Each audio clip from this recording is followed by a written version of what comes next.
Today's share is sponsored by Rabbi Yisrael Rabinowitz, Zecha Nishmas, Shmuel ben Avram Yosef, and Chaya Bas Rav Moshe. So what I wanted to discuss today was first the overall understanding of Purim, and try to get a little deeper into it's a pretty complex Yom Tov, so I want to deal with some of those nuances, and then I'll go into the Mitzvahs Hayom, and deal with some of the unique questions that come up pertaining to the more practical mitzvahs. I don't want to go into there are many shilos that come up, but I'll deal with the more practical ones.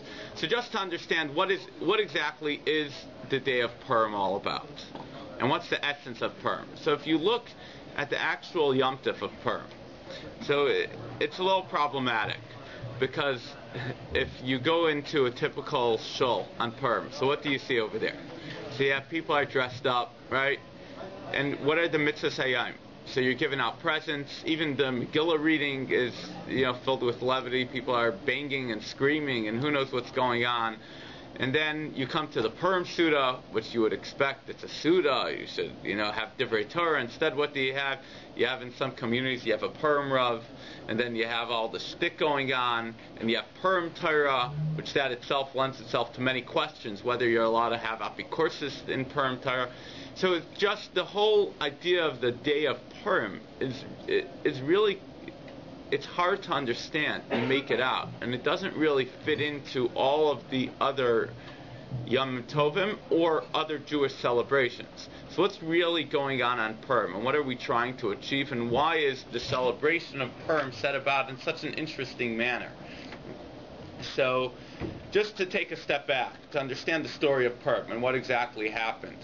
So we're talking about, it's about 900 years after Yetzias Mitzrayim, and they travel for endless years through Eretz Yisrael with the Mishkan and Shiloh and all of that. Finally, they have the Beis Hamikdash.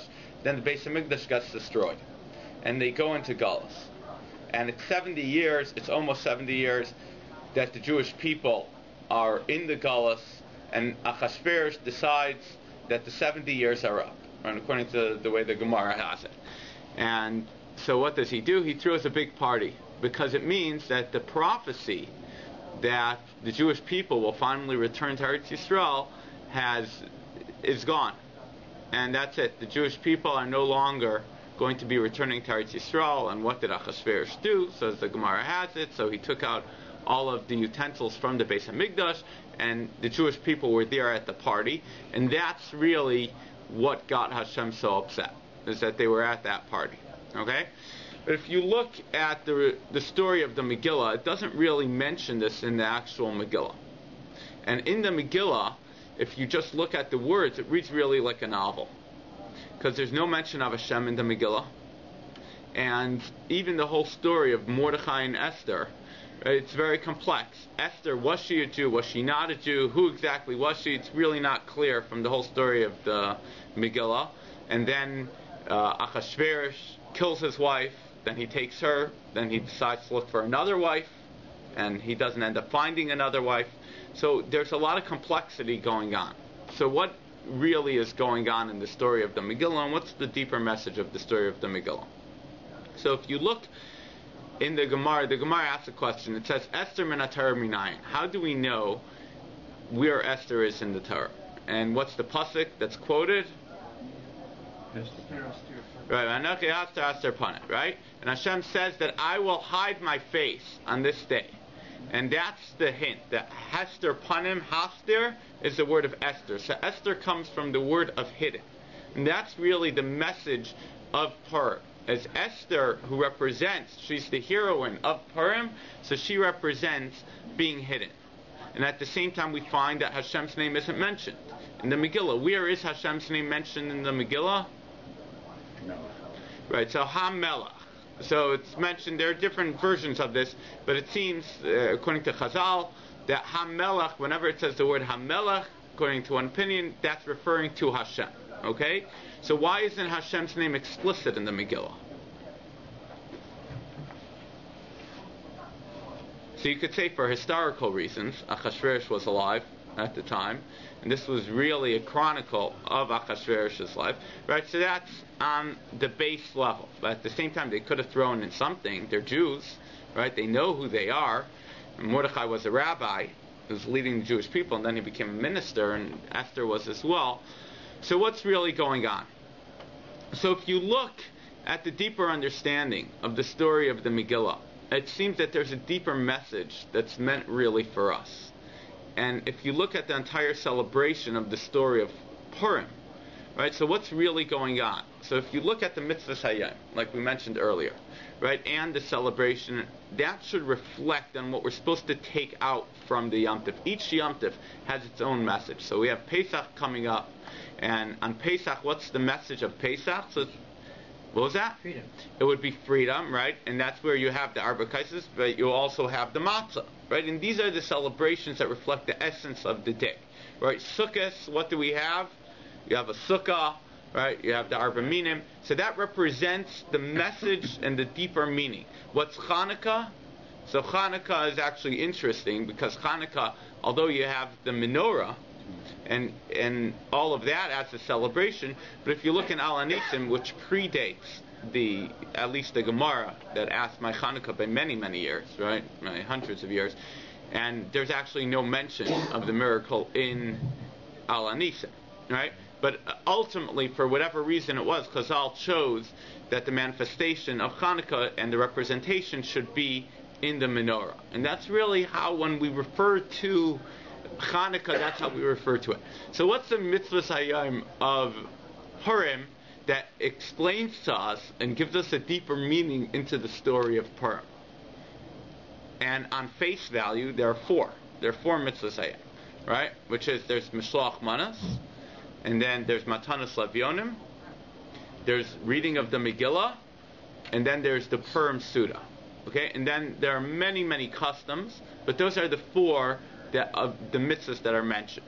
And of those four, right, you go through each one. Mishloach Manas, what are you doing? You're just giving out gifts. That's it, right? You're going to your neighbors and you're giving gifts. And we'll discuss what exactly that means, what type of gifts, what type of people. And then Matanas Lavyanim, also you're just giving, really, what is Matanas Lavyanim? Giving to the poor. Right, so what are you giving to the poor? So we'll discuss this, but quite possibly either food items or at least the value, according to Rav Moshe Feinstein, the value of 2 food items to 2 people, right? So that's really that very basic, very non-spiritual aspects and celebrations. What else do you have? The Megillah. But the way we read the Megillah, and even when you actually read the Megillah, what in there is talking about anything truly spiritual? Right? It's about the story of, somebody tried to kill us. That's pretty much it. And then they established it as a holiday. But you don't see anything deeper in the story of the Megillah. And not only that, the way we celebrate the Megillah, right? It could get very interesting. I remember when I was in yeshiva, so that was the highlight. We would spend weeks before Purim preparing the different audio sound bites that we would play during the Hamans. Right, so we had a Kaddish for when Haman was killed, then we had certain celebrations, like each thing had its own moments. And I remember when I was back in the day, when I was younger in a different yeshiva, and these people, they used to make different animal sounds during the Megillah and other things, as you know. So the whole celebration is that would be the one spiritual aspect. And then you come to the Suda, right? And what type of Suda is this? So usually a regular Suda, what do you have? It's not even on bread. Huh? It's not even on bread. So this is a machlokas, whether you have to have bread or not, right? But it does seem that you really should. But aside from that, not like a Mishnah, but bread, but aside from that, right, what's the actual festivity of it? What are you supposed to do at the Purim Suda? Drink. You're supposed to drink ad lo yada, and at least according to that, until you can't even discern between Mordechai and Haman. So that's really. So if you look on a base level at the 4 different aspects of Purim, it seems extremely mundane and physical. That's really what it is. Even our Megillah, which should be the big highlight, it could get a little crazy. There are certain places, which I'm not necessarily condoning, but one place would give out margaritas during the Haman celebrations while they had a live jazz band playing or different sets for each one. And what goes on is a little, in other circles, more, I know a rabbi from Arachim will be speaking afterwards, so in those type of circles, many times they'll show PowerPoints or different presentations and multimedias during Haman and other things just to keep people excited about it on a screen. They could have the translations with different versions of it, and it just gets a little interesting. So what are we... Yeah. Don't we say this is when the Jewish people really accepted the Torah, though? Paul, you're jumping ahead of us. Sorry. So, which is fine. That's good. Right? And that would actually lend itself to a deeper question. Right? So why is this the celebration? And what are we really supposed to walk away with from the Day of Purim? Many times you don't think about it. You think, like I recently gave a class on this topic, and so I asked the group who weren't observant, and I said, what do you think? So they're like, this is the Jews' day of just letting loose. Right? This is our thing. The Amish, they give a year to, when you turn 18, traditionally, they give a year for the kids to go find themselves, to sow their oats, just decide what they want to do in life. We have every year, we have an opportunity to do that. Just let loose, get drunk, party, the Jewish Halloween, the Jewish festivities. You combine all the craziness into one day a year, and then you come back to yourself, right? But I find it hard to believe that that's the Jewish view for this. So what are we supposed to really walk away with?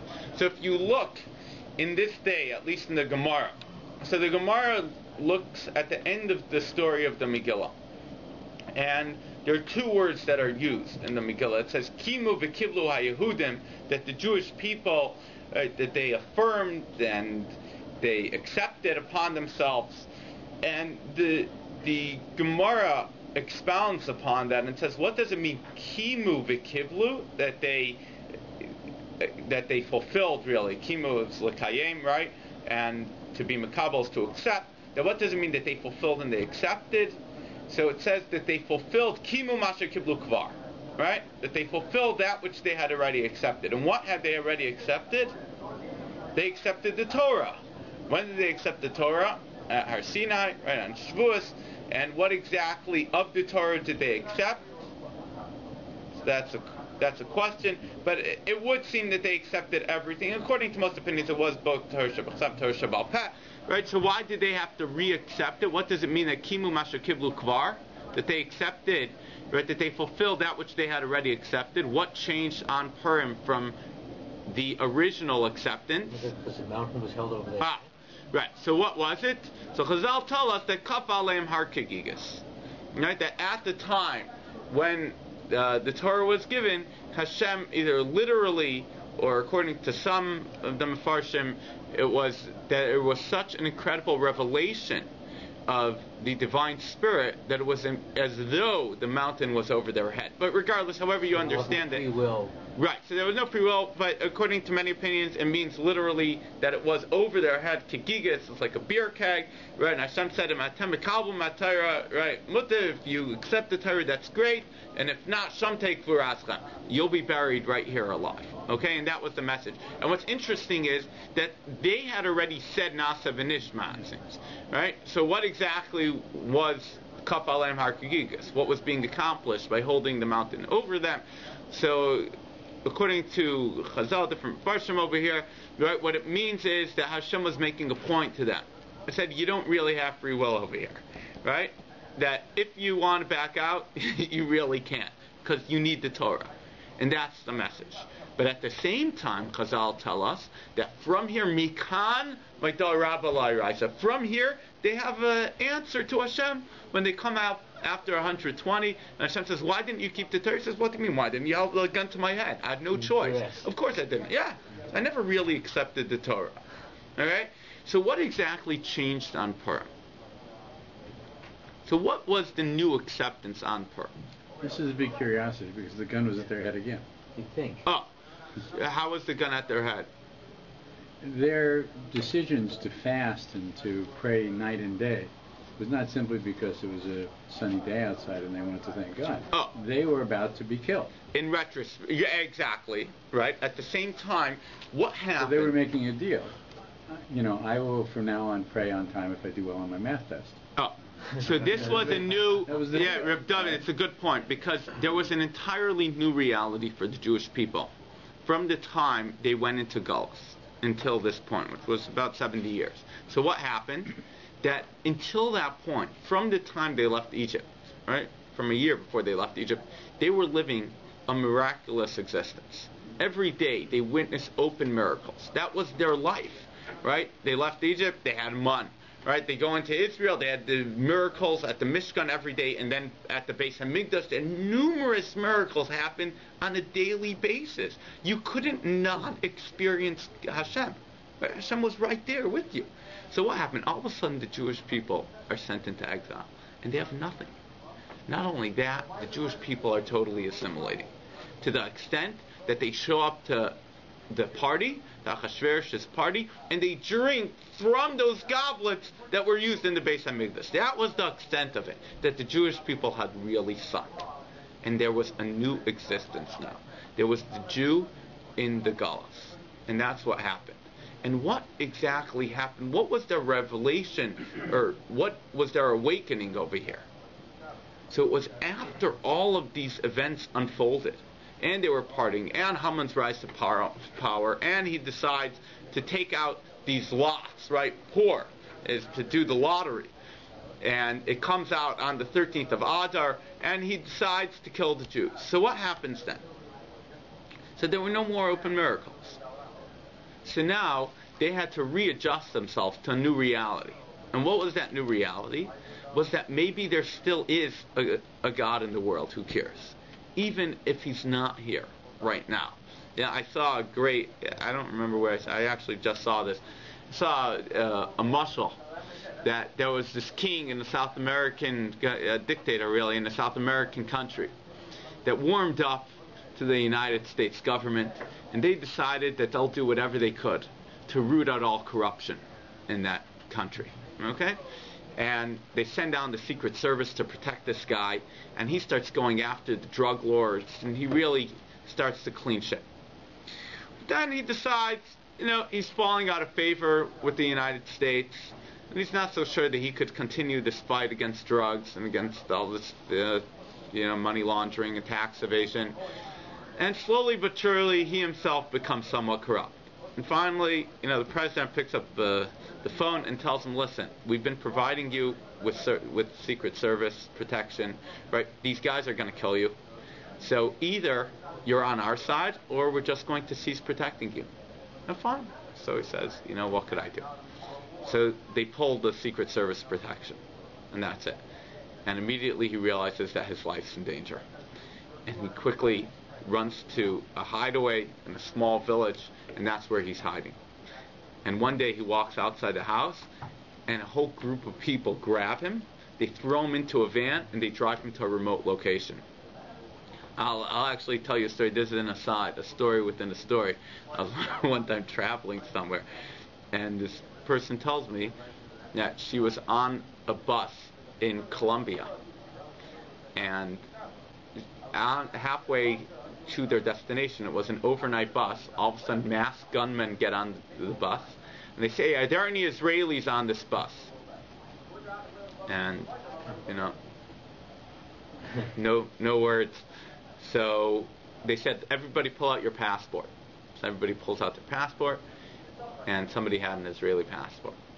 They said, "You're coming with us," and they take off this guy from the bus, and they let him away, and that was it. And 24 hours, they held up the bus for many, many hours, and then this guy came back on the bus, and they went merrily to their location. And this girl met him at the next stop, and she said, "What happened?" She said, "He got off the bus." They said, "You're Israeli?" He said, "Yeah." "You served in the army?" So he said, "Yeah." She said, "You're coming with us." And they took him, and they drove for about 4 hours to a remote location. And finally, they had him blindfolded. Finally, they take off the blindfolds. There was a group of about 50 men over there, and they had new machine guns. And they said, "You were in the Israeli army. You for sure know how to operate this." So he taught them how to operate the new guns. Then they drove him back to the bus, and they let him go. Wow. True story. Okay, yeah, true story. You got to be careful when you're traveling out down under. So, yeah, but back to the story. So they pull the Secret Service protection. over here, and the guy's in this remote location, and finally he gets jumped, and he's thrown into a van, and he's brought to an area with a bunch of these, drug people, and they said, your time is up, President. You've been doing a lot of damage to us, and we're just going to take a little party, we're going to tie you up, and then we're going to kill you. Fine, they go into the next room, and he's waiting and waiting, and then he doesn't hear any more sounds. Somehow he, frees himself after a couple hours, and he goes into the other room, and everybody's dead. Maybe they ate something poisonous, who knows? Okay, fine. Right? Okay, so he decides he's going to go hide in the jungle. So he hides in the jungle, and one day there's a huge tiger that's coming after him, and then all of a sudden, he doesn't hear anything anymore. And he looks, and the tiger has a bullet through its head. Okay. Whatever. Decides to go back into hiding. Hides in the jungle again. Another day, a boa constrictor is wrapping around him, right? It's holding him tight. And then he doesn't feel it pulling anymore. And he notices that the head's cut off. He realizes something's crazy, right? And he picks up the phone back to the President of the United States, and he says, it's clear that I'm still being protected. I'm going to come back, and I'll clean up shit, and I'll do what I could. And he says that's really the story of Purim. That the story of Purim is that the Jewish people, they had this protection for so many years. And finally they had to realize that there was a new reality in store. And how did they realize that new reality? So it was only after their lives are at danger. They don't see any open miracles. They don't know what's going to be. So what do they decide to do? So they didn't know what to do. But Mordechai took the lead, and he said, I'm going to start with the kids. And he said that we have to fast, and we have to daven, and we have to change our ways. And we have to adjust to a new reality of finding God. Of not just allowing Hashem to find us, but we have to find Hashem. And that's what happened on Purim. On Purim was their new realization, the first time at least in that generation, but in many, many generations, that there's a Hashem in the world that they were able to come to on their own. That they were able to look for and say that this is our God. And that's why this was the time that the Jewish people reaffirmed and reaccepted it, and not only for their generation, but for all generations. Right? That they said that this is a new acceptance, a new affirmation of really the Torah. And that's the real celebration. That's why Chazal tells, the Medrash tells us that Purim is the only festivity, it's the only holiday, according at least to this Medrash, that will endure forever. And why is that? Why is this the only Yom Tov that will still be around? And part of it is because of this, is because the deeper celebration of Purim is that there's no open miracles. That you could just read this like a novel, you could think that it's just another mundane story, right? And there's just a whole bunch of coincidences. And, it's just another story. One advisor tries to kill the Jews, another one, falls into favor with the king, and that's it, and everybody lives happily ever after. Or you could say that there's a much deeper message going on here. And that's what the Jewish people decided to choose. And that's actually why, what's this Yom Tov called? It's called Purim, right? Which is the idea of the lots, of the lottery, because it's random. And you could just think that on one hand it's totally random, that there's no Hashem here. Or you could say, no, that there's something behind the lottery. I actually heard a great story that there was this fellow, he had 13 kids, and he was studying in Kollel. And I just heard this on Shabbat. And he had to make chasanas for his younger children. So he goes to somebody, he says, no, what do you think I should do? So he says, look, how have you lasted in the past? He says, what the truth is, Hashem takes care of me. He says, what do you mean? He says, I could wait a little bit until I win the lottery again. That's it. All right, so, and that's what really happened, that the Jewish people were looking at this lottery, and they said it could have been random, or it could have been that it was specifically coming from Hashem for this day. And that's why Purim is the holiest day of the year, according to many, because Yom Kippur is really a day like Purim. It's actually not Purim itself, right? it's almost like it. But you can't have 2 days that are more diametrically opposed. That on one hand, what is Yom Kippur all about? Yom Kippur is a day of asceticism. It's a day that we don't partake in eating. We don't partake in worldly pleasures. And what are we doing? We're just in shul and we're davening and learning. And what are we doing on Purim? It's the exact opposite. On the contrary, it says in Halacha that you're supposed to leave the Beis Medrash. You're supposed to go out and do Matanos Aviyainim and get drunk and do all of this. And this is the one day that in Eretz Yisrael, when they have a minute that there's no music the entire year, right, except 2 days a year. When is that? Or 2 times a year. It's the Simchas Beis HaShoeva, right, on Sukkot, and what's the other time? Purim, which is Derabanan, right? You would think that that wouldn't be the day of festivities since the Beis HaMikdash is destroyed. And on the contrary, this is the day of the greatest celebration. And why is that? Why is Purim such a holy day? Because not only is it a reaffirmation of the Torah, but this is the day that teaches us what it means to be a Jew. And how is that? It's because precisely by these celebrations, it's teaching us what is the level, the highest level as a Jew. On one hand, you have Yom Kippur. So you think that it means being a Jew is going to shul, right? Like so many Jews who never go to shul the whole year. This is their 1 day a year. Maybe some of them also go on Rosh Hashanah as well, right? Or at least they buy tickets for it. And this is your 1 day that you go to shul at least for a little bit, for a Kol Nidre, on the Ela, you show up for something to show God that I'm still here. Don't forget about me, right? Before you write your books, just remember that I'm still around, right? But they're really missing the boat. And why is that? And I say this every year whenever I run the high holiday programs, right? Why is that? Is because Yom Kippur is not a real day. That's the day that we say, this is an aspiration. This is what hopefully one day my soul will become very holy and elevated, and I wear a kittel and I'm fasting and that. But that's not who I am. Purim's the day that we are who we are. That we're saying, I'm just a regular schmo. I'm a guy. I'll give my presents to my friends. Right? I'll help out the poor. I'll do some other stuff. I'll come. I'll hear the Megillah. We'll make it enjoyable. And then I'll drink. I'm just like everybody else. And that is the holiest day. How's that the holiest day? Because you're able to take something that's so mundane, that's so materialistic, and you're able to elevate it. And you're able to do it for Hashem. That you're able to take everything that we're doing in a spiritual manner. And when you're getting drunk, which we'll discuss in 1 minute, right, what that means is that it's not just that you're getting drunk and you're going crazy and you're hitting the pubs and you're killing everybody. Right? That's not what it means. And what's the big news? This is what I tell my wife all the time, that in Toronto we have no news. What's the news? That there was a murder in South Africa, right? And what's the other news? That there was another murder in California. Baruch Hashem, we don't have it, right? But you hear these stories that the guy gets drunk, he comes home, right? He gets into an accident, kills his wife, whatever the stories are. But that's the story of Purim, but that's one way that we celebrate. But we celebrate as a Jew.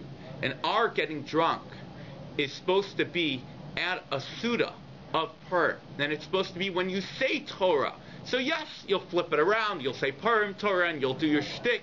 But it teaches us that being a Jew does not mean that you have to be sitting in shul the entire day and night, right? Which is actually the deeper message of the Aron, right? The middle of the Aron is made out of wood, and part of the idea is Eitz Chaim Hi L'Machazikim Ba, that everybody has a chelik in Torah, that either you learn Torah, or everybody could learn Torah to an extent, but for sure you could be machzik Torah, that you could support Torah, and that's really the deeper message, and that's what really brings it back. That Purim is our day of realizing that we all have a chelik as a Jew. So what does that mean on a practical level? So just to recap, just so we didn't lose it in the exactly, right? So what exactly is Purim? What are we celebrating on Purim?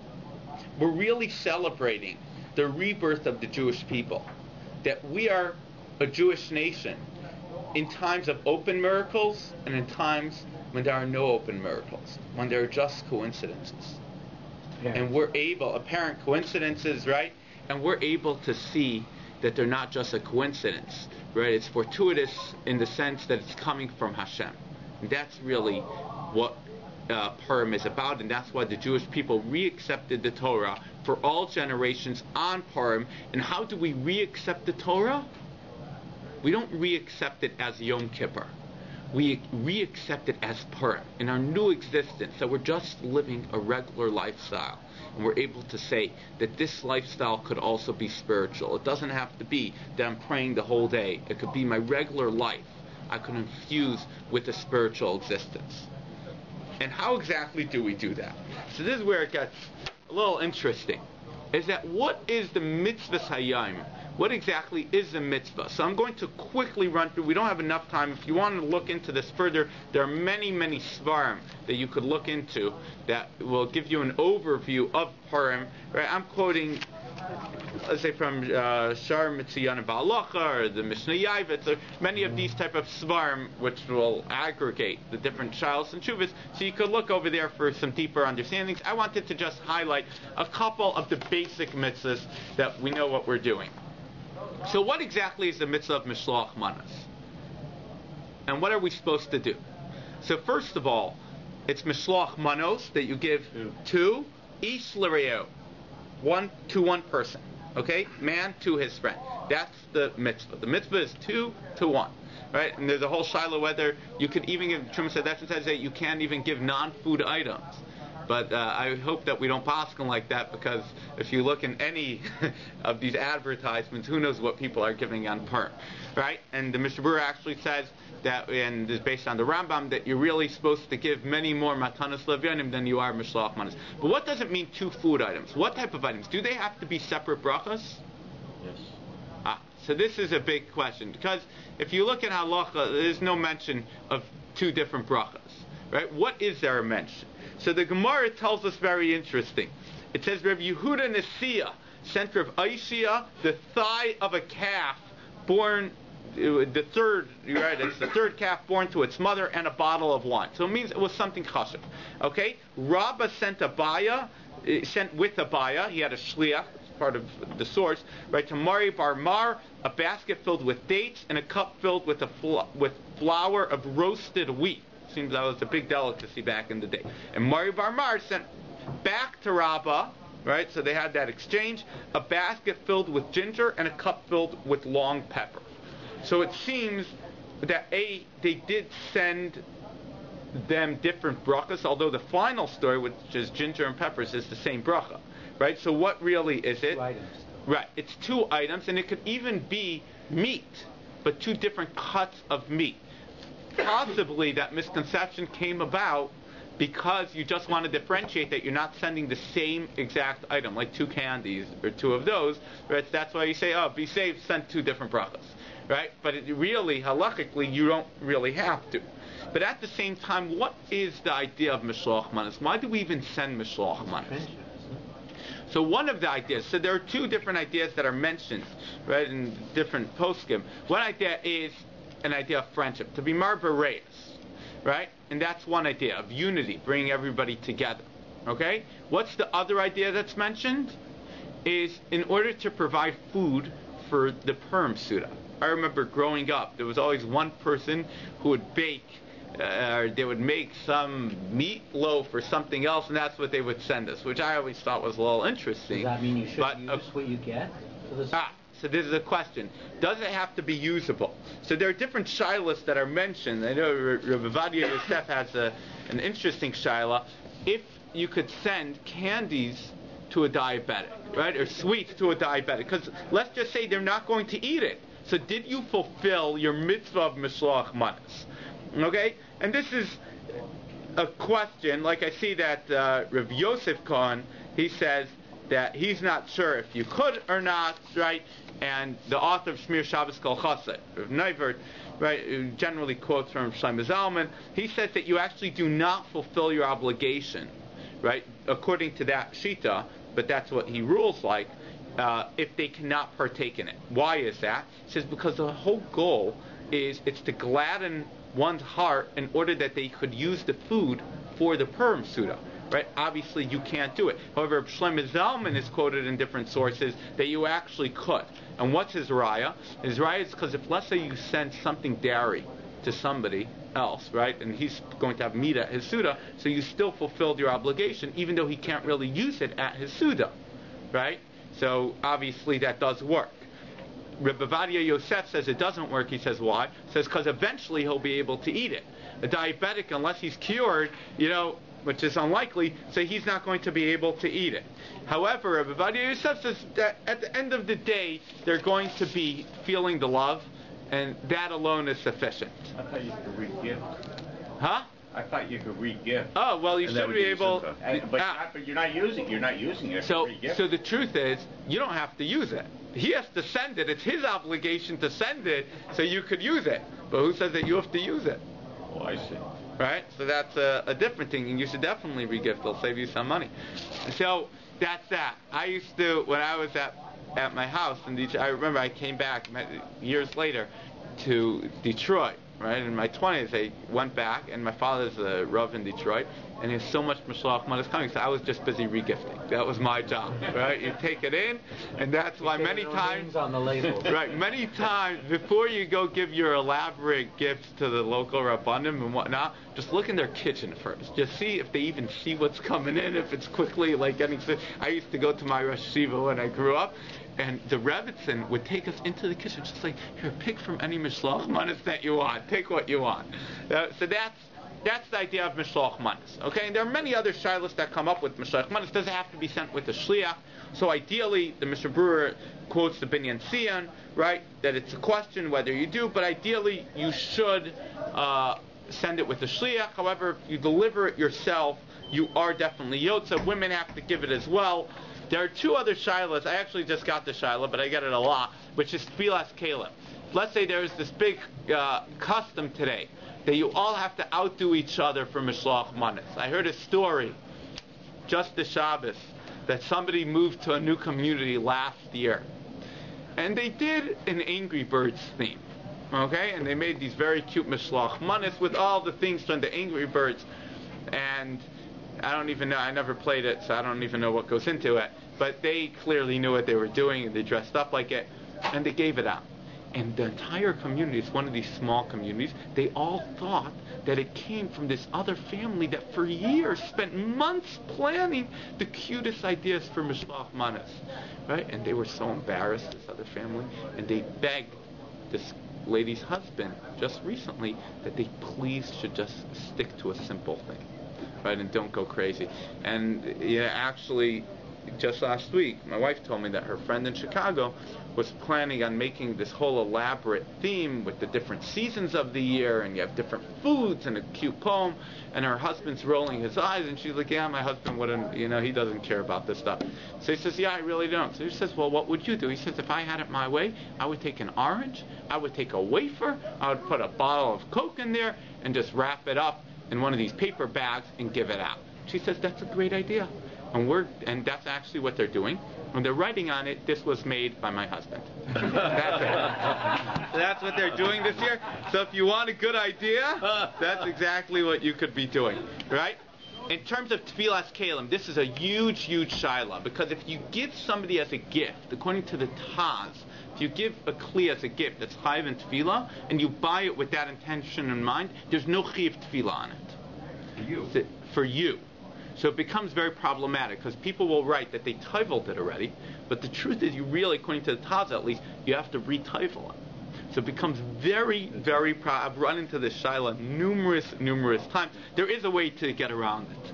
And what is that? Is that you could accept it on behalf, right? You should be koned on behalf of the recipient, and then you're being mezaka the recipient by toiveling it on their behalf. Right, and I'm sure that means each plate you have to accept individually. Yeah, so you do it. That you're saying it. I'm being daichef for the recipient. Goes to. It gets complicated. You have to ask your local rabbi for more details on that one. But that's a common shaila. If you receive it, you should toivel it yourself. If you receive such a gift, you should toivel it yourself. Yeah. So ideally, you should accept if you know that this person toiveled it, with you in mind beforehand, that they were kind of for you and they titled it. So you just have to do it, right? There are other shalos as well about if there's a kli of challah. This is interesting, right? That sometimes when people will make the challah itself, right? So they're not sure if they have a remaining challah share, right? So they won't necessarily take it off. So let's just say that when they're making the challah, they plan on baking less, and then they end up baking more, right? So do you have a chiyuv to take off the challah then? So Shlomo Zalman says you should anyways take off the challah just in case without a bracha. But usually I don't think that this is such a big shiloh or speak Pesach frank, right? And that's another sefer that goes through all of these inyanim, all the big shilohs, right? He says that there's no chiyuv challah because once you already discharge your obligation for challah, then you're fine. But that's in terms of okay, we're running out of time. That's in terms of the chiyuv of mishloach manas. Okay, I just want to quickly run through another two things. Matanas lavyanim. What's our chiyuv of matanas lavyanim? Right? Could you write a check for matanas lavyanim? So Shlomo Zalman says that you could use it even if it's post-dated and even if the banks are closed on that day. How could you do so? Because really it's negotiable. Right? You could use, except if it's exactly that amount, right? It's like insurance. When you resell insurance, right? So there's a value because eventually one day you'll be able to, to collect on it. And that's part of the idea for Mishloach Manas. And then there's one final, talking about, with the Megillah, there are many shilas that come up, but one thing is the banging by Haman that we spoke about, right? So the Mechaber writes that the minhag should not be stopped. It's a minhag Yisrael Kaddish, right? You don't stop these minhagim. The Mishnah Berurah brings the Yavitz, who says, quotes the Chacham Tzvi, that his father would bang his feet, right, when they would mention Haman. So it's there. And the Pri Megadim says that you probably shouldn't do it because it'll make too much of a commotion during the Megillah, right? And a person should really be careful to read along in the Chumash, or at least in your own Megillah, so the Baal Korah should read it along again. And that's generally, right, what is done on it. And one final thing that I want to just bring out there, aside from getting drunk, but that will that's a share unto itself, and the real shiloh is whether you have to, whether you don't. There's definitely, who to be samech on both ends of the spectrum. Nap aspect as well? What? Taking a nap aspect? Yeah, that's a Ramon. That's really, there are many shitas who say that it's really usher to get drunk to such an extent in general, right? How could you lose yourself if you're going to miss davening, if you're going to miss learning? It's very, very problematic in general. I want to talk about one last thing, which is cross-dressing. Okay, this shiloh used to come up because I'll never forget, it's very personal for me. It's when I was, what was that? It's the only time of the year you can. Well, yeah, so this is the shiloh. So when I was 7 years old, so I decided with my sister, who's 2 years older than me, that she'll dress up like a boy and I'll dress up like a girl. And I went to the liver Mishloach Manas for the local mikvah community, whatever they do, they give out to everybody in Detroit. And I went to this old lady and I knock on the door. And she turns to my sister. She says, "Oh, you're so nice, but you're a boy." And she pulls me close and she gives me a big kiss because I was a girl. And I went running home. I told my mother we have to go home, and I quickly changed out of it. And that was the end of my history of cross-dressing. Although I will say that I remember in yeshiva there was one guy who got a little drunk and he was dressed like a girl. Somehow he made it onto the other side of the mechitza. And I'll never forget that Rebbe Box, who's the yeshiva in Detroit. So there was one year, there was a big Purim parade in Detroit. One guy decided to make a Purim parade. They closed the streets, big Purim parade. And this guy dressed up like Queen Esther. And he was dressed in a full, bridal gown and everything. And I was at Rav Box with my father. And all of a sudden, this lady comes running in, gives him a huge hug and a kiss. And we were all shocked and standing back. And it turns out it was this guy, right?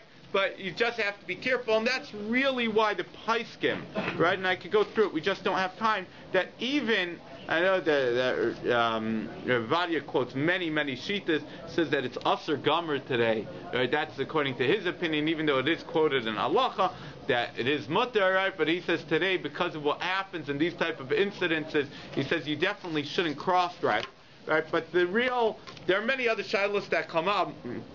The real message of Purim, and this is really what I want to leave you with, is to understand that Purim is really a day of the Kabbalah Satira. So why aren't we busy sitting and davening and learning and doing this? And even though there's a beautiful custom that they have Yeshivas Mordechai Tzaddik that you learn with your children on Purim and you connect in that way, but definitely you have the Talmidei Chacham are busy out there at the Purim Sudas and getting drunk and doing all that, and that's their big day, right? And the idea really is because this is the ultimate Kabbalah Satira. And this is the day that will always live forever, because true Kabbalah Satira doesn't necessitate you to become an angel. It doesn't necessitate you to become an ascetic. It necessitates you to take everything that you have in your existence, in your regular life, and to make it holy, and to make something spiritual out of it, and that you send your friend these mishloach manis to be marbareis, to bring friendship, to bring other people close together. And actually, not only is there a mitzvah to give Jews, there's also custom by some in halacha it's brought even for non-Jews as well. But there's a question if you fulfilled your obligation or not. Right? But that means that your regular existence could be infused with spirituality. And this is the answer really to so many people who say, oh, I can't daven the whole day, I can't learn the whole day. Yeah, but you could have Purim. Right? And your Purim teaches you that you could really be a spiritual human being, and you could accept the Torah anew in our current existence, and hopefully we'll have a very meaningful, happy, and joyous, and not such a drunk Purim.